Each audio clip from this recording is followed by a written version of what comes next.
गुफा जो गुफा होती है उसमें अनगिनत रहस्य और अजीबोगरीब सच छिपे होते हैं। उस गुफा का एक हिस्सा जिसे सभी डरते थे जानने से, वो था एक गहरा, काला और अनदेखा हिस्सा। गांव में एक ताकतवर बड़े खंडहर के पास वह गुफा था, जिसमें बस्ता कर्नाटक जैसा नाम था। जितनी बार भी कोई उस गुफा के पास जाने की कोशिश करता, उसे खतरनाक चीजें महसूस होती थीं। उसके कारण वहां जाने के लिए कोई तैयार नहीं होता था।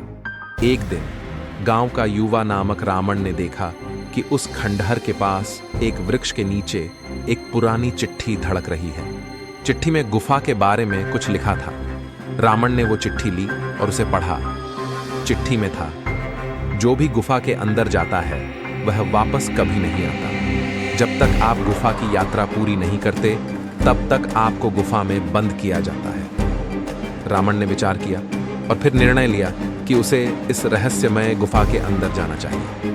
उसने सोचा, यह कोई साधारण गुफा नहीं है। रामन ने विश्वास करते हुए गुफा की ओर बढ़ते हुए देखा कि उस खंडहर के अंदर कुछ अजीब था। गुफा में बड़ी चौकों के बीच एक छोटी सी गुफा थी। रामन ने गुफा की यात्रा शुरू की।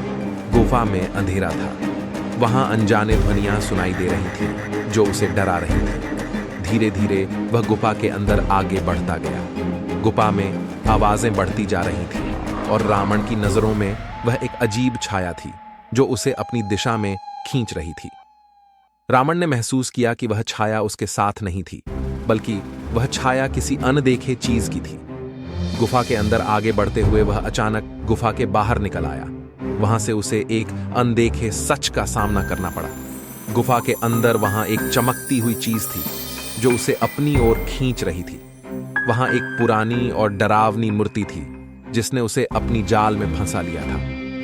रावण ने अपनी साहसिकता को सामने रखते हुए मूर्ति को छूने की कोशिश की, लेकिन जैसे ही वह उसके पास पहुंचा, उसकी छाया ने उसे खींच लिया। वह अब गुफा के अंदर फंसा था।